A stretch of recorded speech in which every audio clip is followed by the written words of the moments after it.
This episode has been brought to you by Sanibel. At Sanibel, they are committed to creating professional-grade equipment engineered to perform at the highest level. Anything from focus mitts to shin pads and boxing gloves. Go to Sanibel's website at sanibelsports.com and use code The Define Podcast for 10% off all sales. That is code The Define Podcast for 10% off all sales. Thank you, Sanibel. Back to the show. All right, guys, welcome back to the Define Podcast. Today we have a very, very special guest. All right, before we show her, she's she's tied number two, for the most finishes, and number one. Number one in my division, I guess. Yeah. 125. That's what I was gonna say. 125, number one, most finishes and the most submissions, or not necessarily submissions, but most finishes and most victories in your weight class.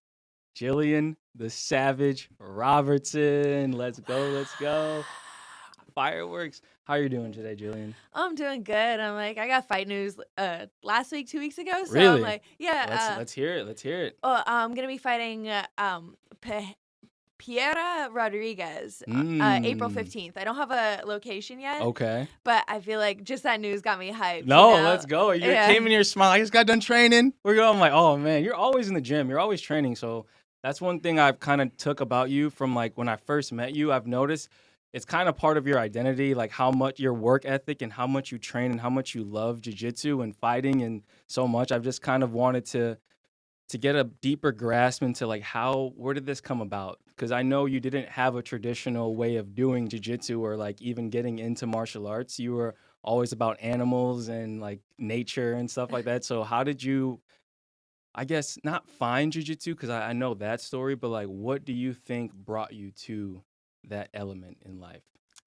I really honestly, like, I have no idea what brought me to a gym in the first place. Like, I feel like, I don't know, when I was 16, I wanted to try kickboxing for some reason. There's no reason whatsoever why. No, I really could not think of why. Like, I never watched like a kickboxing movie. I was like, oh, I want to do that. Like, my family is like, my parents, they raised me. They're like, if anybody ever starts to say anything mean to you, just walk away. You know, don't hit them back. Yeah. Like, my parents are just like, I feel like the complete opposite of what my career is now. Mm-hmm. So it was just completely out of left field for me.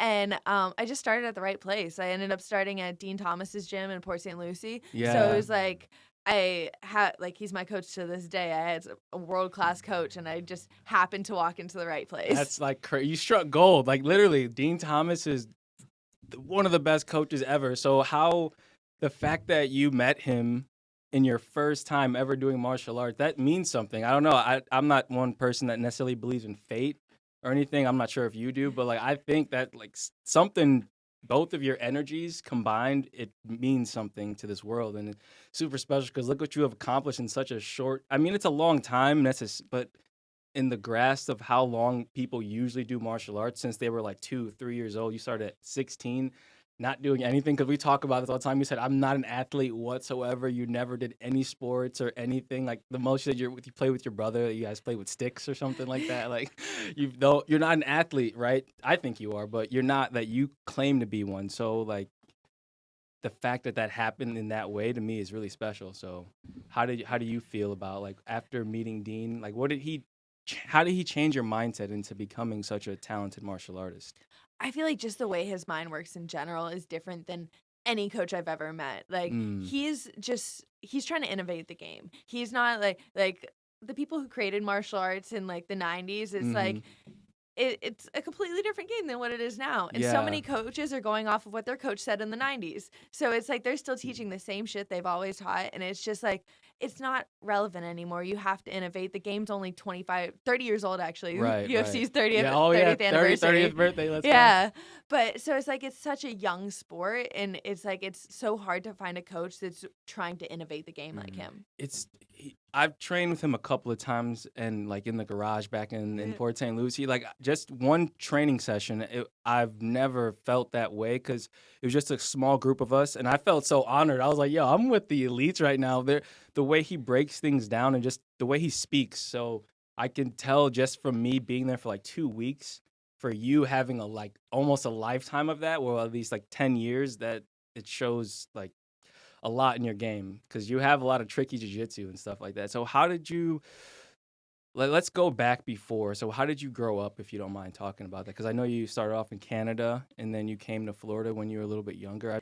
I'm just trying to get a grasp of how you kind of got this way, if that makes sense. I guess like I moved down to Florida when I was fairly young. Right. So I am Canadian born. I love to rep Canada. Yeah, Canada. But and all my family still does live there. But I've lived in Florida pretty much my whole life, Right. in Port St. Lucie. Mhm. And I just feel like it is the work ethic of my parents and a lot of stuff that I hated when I was a kid. Like I remember Like them making what? us do homework during the summers. What? That sounds like Africans. That's like me. Like, okay, don't go outside. You do this homework. Like, My parents oh. are horrible. In the summer. Oh. Just like a lot of things. Even like I wasn't into sports. So the reason I started volunteering with animals is Mhm. because my parents are like, you have to be doing something. You Something. Can't, yeah, you can't just be like going out and playing with your friends every weekend. You have to have like some type of responsibility. Where my brother was a soccer player and I just never liked any sports. Right. So- Well, that's all. That's good. That's Yeah. good that your parents made you do that, because then you wouldn't have probably how you are today. No. because of that. Exactly. No, I feel like it's like all the shit I hated when I was a little kid. Now I'm like, that's why I have such a good work ethic Yeah. now. That's why I feel like that, like I'm so dedicated to this sport, and I feel like I have made it to the point that I have. It was like That's a lot of awesome. stuff you don't understand when you're a little kid. No, it's true. It's true. And it shows a lot because I feel like, do you feel weird when you don't train? Oh yeah, no, it's like I don't even like to go on vacation really, unless it's like if a grappling competition somewhere, then I'll be like, oh yeah, I'll just add like 2 extra days around there and I'll go and explore. And those are my vacations. I'm like, I don't actually plan a vacation like away from training. Right. You have to do something involved with it. So that makes sense. And then I think that's the best way to do it as a fighter. Is like plan your vacations around like if you're going to London, get Yeah. those 2 extra days after the show. I saw London, even though I got in a fight the day before. Exactly. how old were you when you came to Florida? You said like 5, 6? Yeah, I was 6. So you had that all the summers of not doing homework and all this stuff, and then high school at that point is when you went to cardio kickboxing, or was it just regular kickboxing? I'm not sure. Yeah, no, it was a cardio kickboxing class. It was me and like a bunch of soccer moms in there. Really? You're the youngest? Yeah, Oh, 100%. wow. Yeah. Oh, wow. I just remember it was like just a huge group of soccer moms. Then there was like one other younger girl who would come and go every once in a while. And then one of my friends, he wrestled at my high school. He Mhm. started doing the MMA program there. And he was like, why don't you try a class, And I was like, okay, I'll have a partner, whatever. And then I just kind of kept on doing it and just fell in love with it. So did you start MMA or jiu-jitsu? Like, was it both? It was more MMA at first, and then Mhm. I think like a year in, I really put a gi on and started doing jujitsu. Okay. When did jiu-jitsu for you get like deep, if that makes sense? Because when you do jiu-jitsu, it seems like a religion. I don't know, because there's a few people I would say that take jiu-jitsu a little bit differently, and I think you're one of those people. Off the top of my head, probably 10 people out of the hundreds of people I know that do jiu-jitsu, I can pin you to being a very special with it, like to the point where you, like I said, it's a religion to you. Am I wrong? I don't know, because you seem like you have certain ways of doing something, and if you have to think of it a different way, you have to really break it down. Like, for example, I remember the half guard escape we were doing. You were so what's the word I'm trying to say? You were telling me I have to do it this way, and if I'm not gonna do it this way, it has to be done this way, or else this will happen. And I was like, and it didn't click to me until like a few months later when I was in a jiu-jitsu competition when a situation like that happened, and I was like, oh wow, this is really true. So, but it didn't click for me. I had to be in a situation where that to happen. For you, you just know it automatically. So I don't know, how did you get to that point? Were you so much time on the mat, or is it just you watch a lot of jiu-jitsu? I feel like it is a lot of a feel. It is a lot of also Dean's mind. I feel like he's really like molded my jujitsu game. But yeah, it's just really I feel like I've spent so much time on the mats. You feel like you know how people's bodies moves, and like I said, Dean's just really created a lot of systems that have made it's like cheat codes. You know? Right. He makes a lot of acronyms. I know that. So it is cheat codes. I just feel so, I don't know, when I watch you fight, it's a different It's a different structure. You're going in, you're deep. Even if you're losing the fight, you come back and you find a way to win. Like, it's 2-3 fights ago. And I remember you said this in your post-fight press conference. Dean said there's still enough time to finish. And there was like 30 seconds left on the clock, and you just choked her out. I was like, oh, my God. That is a cheat code in itself. Like, the mindset you have is, to me, really incredible. And I wanted to have you on because I know there's like a lot of young girls who maybe feel getting into jiu-jitsu or getting into fighting is something that they don't want to. They want to do, but they don't feel the confidence of doing it, or girls don't do this. I've heard a lot of girls say that, like, oh, I'm a girl, I don't want to get rough and dirty and all. I'm like, no, Gillian's a girly girl, and she hurts people, and she loves it, and she has fun. She hurts dudes. Like, I've seen her choke men unconscious. So I don't know, what advice would you have for any little girl or any older girl that's trying to get into this? It's definitely weird. All right, I just wanted to take the time out to thank our new sponsors, We Hate Clubs. We Hate Clubs is a brand which was developed with the idea that people should live outside of their comfortable spaces. Leaning into music, art, photography, parties, and fashion, We Hate Clubs is built to function as something greater than oneself. Make sure to follow We Hate Clubs on Instagram if you're in the Chicagoland area. Now back to the show.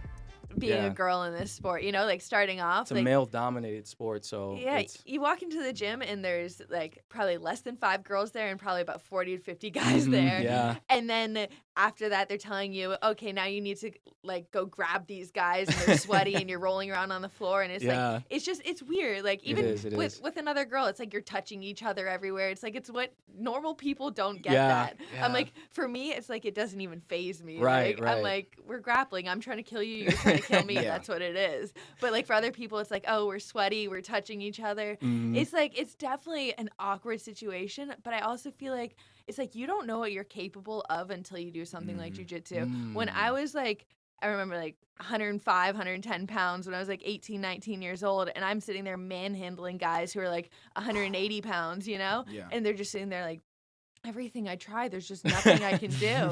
It's empowering, huh? Yeah, exactly. You realize how powerful your body is and what you are capable of. And it's like, it really is a confidence builder.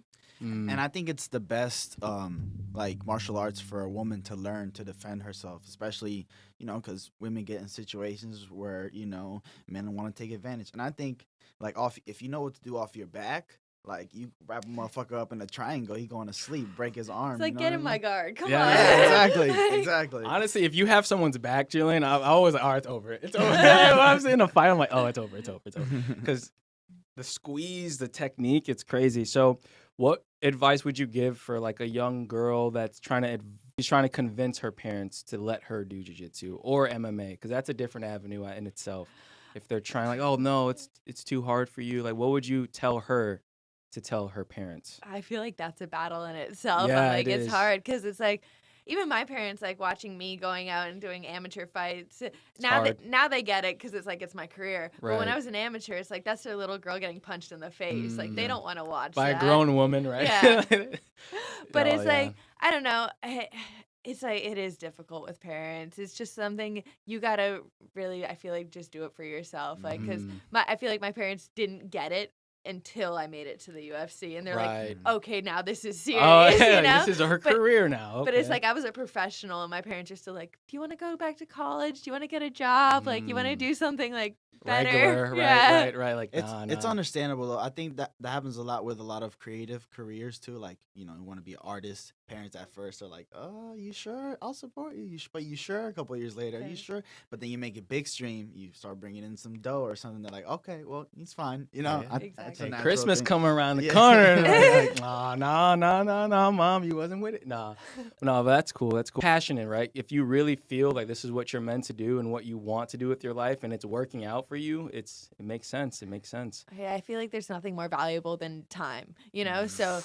It's like I'm always trying to spend the time the best way I can. And I used to work at Chili's, and I'm like, I hated that shit. Really? So, I didn't know that, actually. Serving? I worked as a hostess, and then I ended up doing, like, to-go serving. So I wasn't an actual server. When was this? It was right before I got in the Tough House. Really? But I'm like, at that time, I'm like, it was one, I wanted to get better at talking to people because I was just like very socially awkward, and I knew it was going to be part of my career as a fighter too, just talking to people. So I wanted to do that just to put myself out there. But every single day, I hated going into that job, and I'm like, even on my worst days going into the gym right now, it's better than walking into Chili's. Really? Restaurant work sucks, especially in South Florida. Oh, it was rough. No, that's actually kind of why I started this podcast too. I'm very also socially awkward. I always like have issues. Now, I don't want to say I'm super. I just sometimes do have problems talking to people and articulating myself. So I'm forcing myself in this setting. So I think we have that in common too. It's good to do that. But Chili's, no, I don't think I can be a server. I don't think I connect with people that often. I'd probably punch somebody. You have a lot more control. I'm like, man, your fucking salad's good. Eat the motherfucker. After like, I've done serving, but after a while, like my face will show it that I do not want to be here, and they're like, put a smile. I'm like, how many pro fights did you have until you got into the Tough House? Not enough, I don't think. Really? I was 3-2 when I got into the Tough House. So Okay. it was very early in my career. I'm like, I've had this will be my 14th fight coming up in the UFC. Okay. So almost triple the amount of fights Wow. than outside the UFC. You really grew up in the UFC, huh? 100%. Like, your whole adult existence has been in the UFC. What is that experience like? Do you think it's as glamorous as people, like it's all like everyone's hope and dreams, or is it just more of like you're so used to it now that you don't even notice? Do you notice a difference from when you first got to the UFC and now? Or is it just kind of everything you've expected it to be? I definitely think I was a little bit more starstruck when I first got there. You know, like, holy shit, this is the UFC. Where now I'm like, all right, like this is how it is. Like, it's just another fight. Just another. But I feel like for me, I think I got there too soon. Like I said, I didn't have enough. I feel like I would have liked more regional experience because then now I was learning, and I was learning on the big stage. Right. So it's like every fight, like these girls are good now in the UFC. It's not like if I make a little mistake on a regional level fight, I can still probably win that fight. Right. If I make a little mistake in the UFC, she's going to capitalize on that, and then I'm losing the fight, So it's like whatever. But it's just, I feel like all my learning was done on the big stage. But that being said, I feel like I've learned a lot at this point, and I feel like I've had a lot of experience, and now I know a lot of things that a lot of fighters don't. Yes. You fought the best of the best. You've been in there with crazy like amount of time. For someone, you're 27, 26? 27 years old. Like, oh my God. And there's people in the UFC that are like 30 plus and they just got there. You're been here for almost a decade, which is. When did you go into the UFC? I was 22. 22? Yeah. Maybe not a decade. What year was that? The tough season? It was whenever they brought the 125ers in. So it was Justin Gaethje and Eddie Alvarez were the coaches. Yeah. That was a funny season. They were fucking with each other when he put his car on the forklift. Yeah. What's the Tough House like? Did you like it? Honestly, it was one of the best and worst experiences of my life. Because like when you're at the gym, it's like I'm surrounded by, I think it's like 8 other girls who are high-level athletes who want this shit just as bad as you do. Right. And all the best coaches. I have like 5 coaches there who are all in the UFC or UFC fighters coaches. Right. So it's like training-wise, it was such a dope experience. But then when you go back to the house, it's like drama? Not really. Honestly, we had a lot of mature girls in our house. So it's like there was a little bit of drama, but there wasn't anything big that happened. It's surprising. Oh, they told us that their worst season ever was the 115 girls. I bet. Do they start shit just to they don't start shit at all. Like our season was legit really chill. Like all the girls were cool, everything was cool. It's just like you have no phone, no computer, no TV, no music, no books. No music? No books? Damn. Basic training, bro. I didn't know that. That sounds like boot camp. Yeah. Basic training. So Jesus. We requested coloring books and they gave us sketch pads. So we just started drawing pictures and hanging them up all over the walls. I didn't know that. I did know that you weren't allowed to have your phone and computer, but I didn't know there was music. Like you can't listen to music. That's Absolutely wild. Nothing. It's just straight fighting. Yeah, just straight fighting. And then they have a list there on the table, and you can write whatever you want on the list. And any foods they'll approve. And then we went a little bit absurd on some things. So they approved some things and didn't approve some things. But it's like you can order any food, any alcohol, anything, and they'll just go and get it. And You like, can get lit on the show? oh yeah, Oh, I guess you can. Like that one guy. That one heavyweight, Maurice, I think he used to get lit all the time on the show. Yeah. Or Let Me Bang Lang guy. And like they want you to. Like they have a full cabinet of liquor there when you show up, and then you can order whatever you want. But like we were ordering things like slip and slides and like shit like that. That's funny. Well, they probably get hurt. That's why they want you to get hurt. Well, no, we got the slip and slide. We got a bedazzler. Oh. Just dumb shit. This show is lit. This show is lit. Oh my god. Okay, Gillian. What else was I gonna ask you? Yes, so back to jiu-jitsu. Black belt level. Once you got your black belt, what difference did you think that made in your confidence going into a fight? Or did it make any difference at all? I'm not sure. I don't think it necessarily made a difference in my confidence. I feel like the only difference when I got a black belt is like I feel like I realized how much I don't know. I feel like there's so much in jiu-jitsu, and it's just like I'm a black belt in what I do. In my style, I'm a black belt, and I can probably hang with most black belts out there. Right. But like there's so much that I don't know that I'm pretty much like a blue belt or a white belt in. Like say when it comes to leg locks, I would call myself like a blue belt, maybe a purple belt there. Really? Like I know not a lot about leg locks, but when it comes to rear naked choke, I'm a black belt. Yeah. So it's certain. There's so much in jiu-jitsu and there's so much to learn.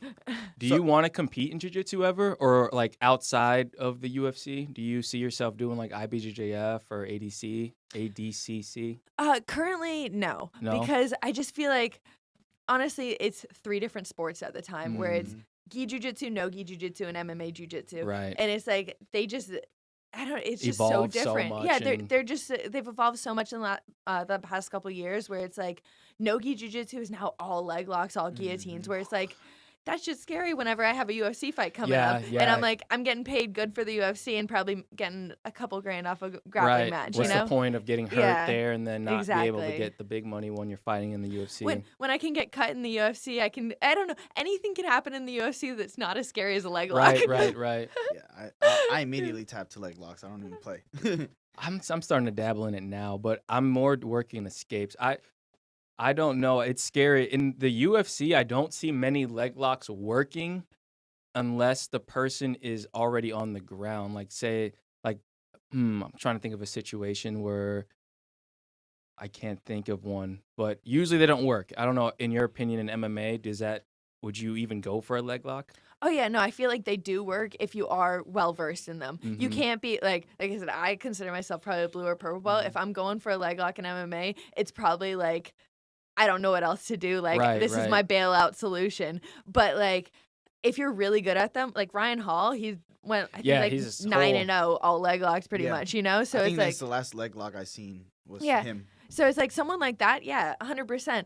But someone like me or like I'm going to say 95% of MMA fighters, they're going to go for a leg lock and they're going to get stuck on bottom and get punched in the face. That's what I've seen so much. They're just getting like smashed in the face. But then again, I didn't think Ryan Hall, Thiago Moises, I want to say he's really good at those. But then there's certain fighters that they try it and then they end up getting knocked out. So I'm like, I don't know if I would do it but I don't know. We'll see. We'll see what happens. Cyril Gane tried it on Francis in their fight, but ended up being on the bottom. Like he went for it. Coach said to go for it. He was already like I think he was in a how do we say? He was already in a half guard in a better position 50-50? than Francis, but then he threw up the leg lock. Remember? And then Francis ended up on top, but it ended up costing him that position. So you described your style, right? What's like your style of jiu-jitsu? Like what would you say you're black belt at? And I don't know anything. So. rear naked choke. She's Rear naked chokes and then being heavy. Okay. Yeah. I'm good at being heavy. Yeah. blanket, as they call you. After so it was like one of the first fights whenever like COVID happened, so there was no crowd, like the arena's completely silent. Apex, and right? yeah, it was at the Apex, and it was against Courtney Casey, and I was grappling her in the first round, and then we get up at the end of the second, and I guess like usually when the crowd's there, like you can talk to your corner and the other person isn't gonna hear it. Yeah. So it's like she didn't expect that I was gonna be able to hear this, I'm assuming, and she was like, she's like a fucking blanket. Oh shit! It's so quiet. I remember those first couple of fights you could hear, like even through the TV, hear everything. Do you like that or no? What would you prefer, crowd or Apex? I like the crowd, honestly. You like the crowd? It hypes you up? Yeah, well, it's a different experience. Honestly, like winning without the crowd there just feels weird. Yeah. So it's like you get your hand raised and couple of claps, like like nothing. Yeah. Like nobody's cheering. It's just like, ooh, like Yeah, those first couple ones, there was not even like a little bit of people, right? Now it was just the officials. Nobody, Yeah. right? Yeah. Just the That's officials crazy. and the fighters. Yeah. Who was it? Didn't Moreno and Brandon Moreno and Figueroa have a fight like that? It was like That was like the first Probably. title fight. I'm Yeah. like, probably one of their 4. One of the 4. Oh my Yeah. God! I hope they don't ever have another one. It was good while it lasted. It's just too much. I don't wanna mind see it watching again. them fight again. It was a good. It's just too much. It's just too much.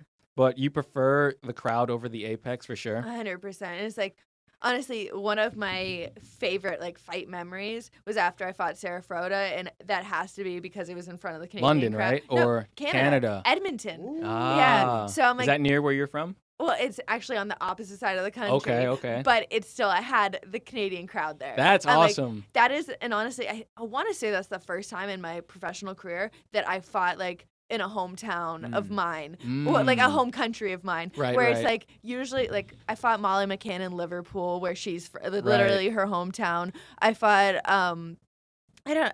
Everybody in like their hometown, you know, Right, it's right. like I was always getting booed walking out.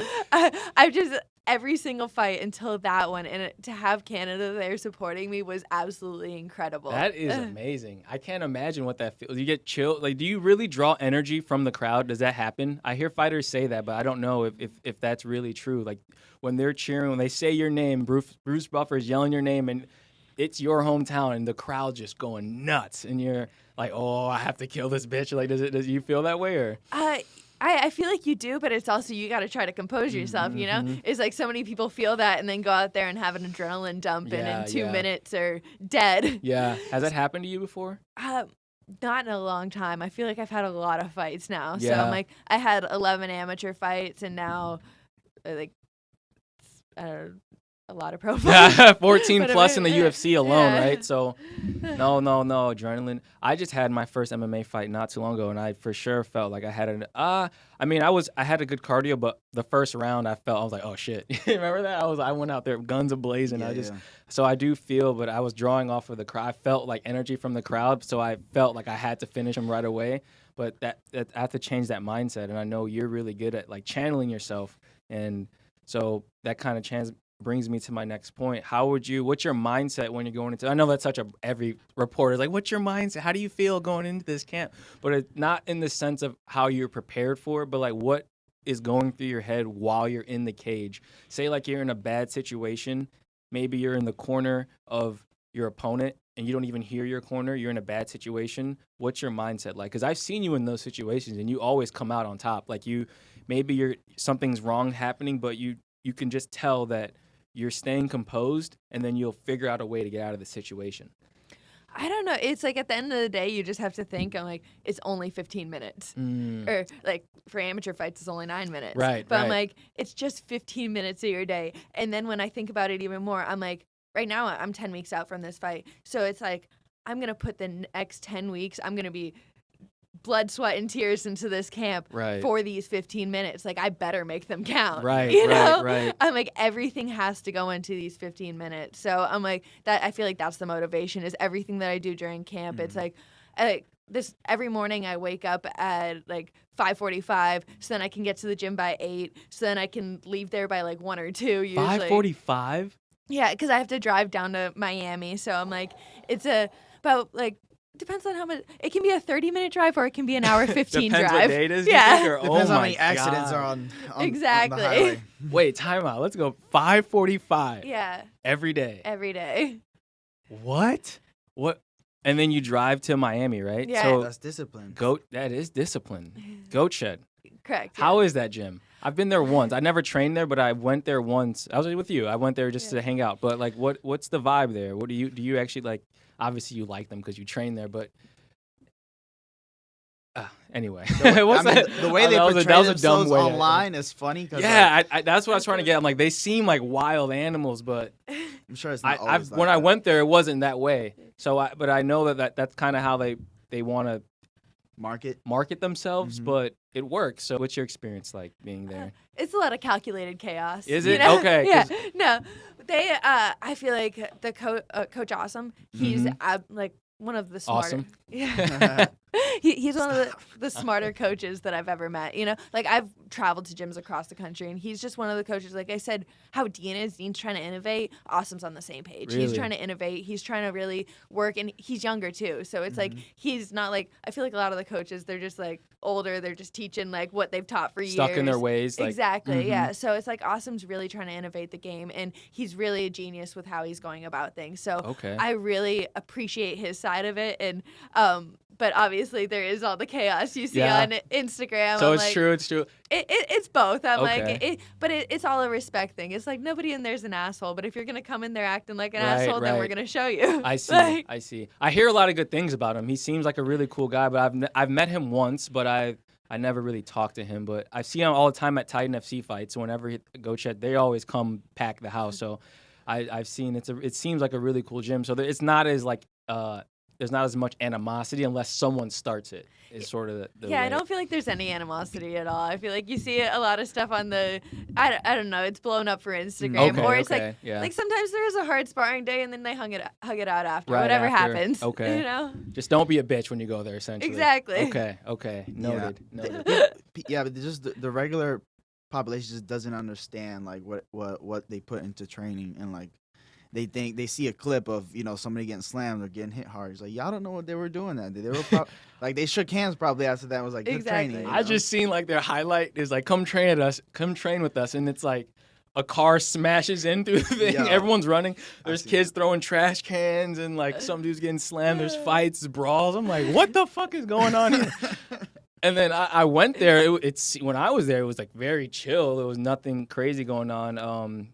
My friend Sebastian, he was there. So I was like, oh, it seems. I love like their energy, like the energy that they bring to every fight with every fighter. Yeah, whenever there's fighters on, like even on the amateur side, they come like with their whole squad, and they're all always everybody's repping, so. talking shit, and I'm like, Yeah, and the weigh-ins, like, yeah. what is that one guy's name? He fights for Combates now. I don't know, but I want to interview him. He seems really funny. He's big black dude. Jim. Jim with he Yeah, had the big pillow bucks. with Yeah. the yeah. The one that was beating up the kid, Bro. Yeah, that guy. Yeah. Yo, I just saw something he fought on Combates. He went pro already, right? Yeah, went pro? he had. I think he's only had one pro fight, I want to say so far. But yeah, with Combate. Yeah, he knocked the dude out, and then he jumped out of the cage, ran to the announcer, took the thing off of him. He's like, I'm coming. I'm like, yo. I didn't know. I'm like, who is this guy? But I remember I saw him at a Rise event at and he had the pillow. I'm like, that's that guy. So that's crazy. So they have a good squad down there. A lot of good talent, huh? Oh yeah, a lot of good. Like obviously Jim's like a character, Yeah. but like. Awesome, I feel like really promotes that vibe in his gym too, where it's like he wants you to be yourself to the fullest. Like, don't like try to like fake who you are, but just like over exaggerate your personality to let the public know. You know, I see. you like that's the sport. People want to know you. You gotta promote yourself. So it's like the best way to do it It's is a just great marketing play. yeah, show yourself to the fullest. Be your true self and just like, but exaggerate it is what he like what his words are. Like make it so people can see you for who you really are. But if you just tone it down, no one's gonna know. Exactly. Right? Yeah. It's like on TV they get like 2 minutes of TV time. Right, you know? right. You got to show who you are in those 2 minutes. Right. Not like 6 months to get to know me or something. You know. Because people aren't gonna tune in. Oh, they have great marketing, and then that's a good way to like really promote your gym and how to promote your fighters. So people really like go there and feel special, to where they can train in I wouldn't say a peaceful environment, but they training in controlled chaos, so everyone's on the same page essentially. Yeah. No, it's I feel like it's a weird way to describe it, right? Yeah, Like, and I'm like I said, I feel like so much is like obviously marketing and Right, Instagram right, and right. stuff like that. I'm like in the gym, it is like everybody's in there grinding, working hard, and like it's a lot smarter than it looks. I guess. Okay. Then no one. They're not. I believe it. Yeah. I would think so too. I'm like, no one would. It wouldn't even work out if that was the case. Everyone's just getting knocked out all the time. Like that wouldn't work. But hey, shout out the Go Shed. So right before we leave, Gillian, I appreciate you coming on. What you have anything coming up? You said you're fighting in April or March? Yeah, April 15th I'll be fighting. I don't have a location for No it yet. location, yeah. But just got the opponent like 2 weeks ago. Let's so go. It's going to be my first fight back down at 115. My first new fight, weight class. Yeah, first fight in the UFC at 115. Okay. Well, you did choke out the former champ in that weight class. So That was crazy. And under a minute, right? It was like it was 65 seconds. 65 seconds. Okay. Okay. Yeah. 5 seconds over. Yeah, 5 seconds over a minute. That's wild. So that's even more like confidence right there. Like I always said you're gonna be a champion. You will have that belt. I guarantee. I know for a fact the way you train, your mindset, and a lot of people, because they don't like put it out there. They're not YouTubers or all this, but you do. This is your life, and you have mastered the art, not necessarily of MMA, but of training for MMA. Like everything you're doing is oriented towards training. Your diet, you do a lot of meditation. You taught me a lot about meditation, and you're big into spirituality. I can say words. Spirituality. Thank you. And that's what kind of gives you that drive to keep going more and more and more. So I appreciate that, and I think you have a lot to give the MMA community. You're a huge inspiration for a lot of young girls, and I know a lot of people will look up to you. And once you get that belt, it's gonna be it'll be good. It'll be good. So where could people find you? You have your Instagram. Do you have a YouTube channel or anything like that? No, Instagram and Twitter. I have savage_UFC. Okay. And I actually have my own podcast, Mike Cuddles, too. Mike Cuddles, yeah. Let's go. What do you talk about on your podcast? It's just me, and then I work with this guy, Dave Van Auken. He also runs Fight Bananas, another podcast. And we just pretty much talk about fight events, things like that, how my training's going, things that...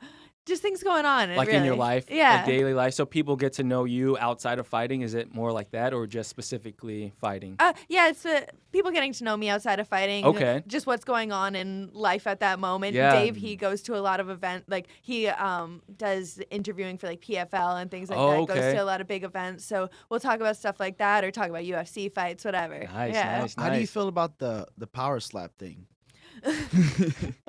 I haven't got a chance to watch a full episode yet. I'm definitely intrigued though. It's interesting. Yeah. It's interesting. The fact that they can get dropped and have a chance to get back up is impressive. Oh, really? Yeah. I haven't watched it.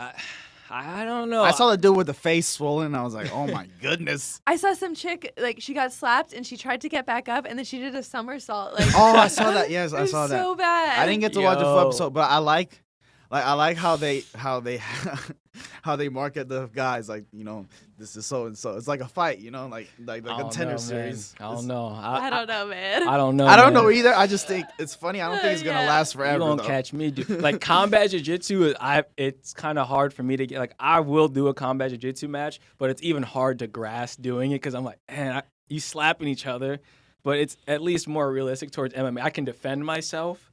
But with the power slap, hey, to each their own. If they're getting money, they're enjoying what they're doing, I can't hate on it. I will say I have done combat jiu-jitsu before, and that was fun. You liked it? There's something about slapping someone like that that's just like, I don't know. And the girl I was going with, she was like a straight jiu-jitsu girl, so she was like just trying to attack my legs. And I just slapped the shit out of her. Fuck.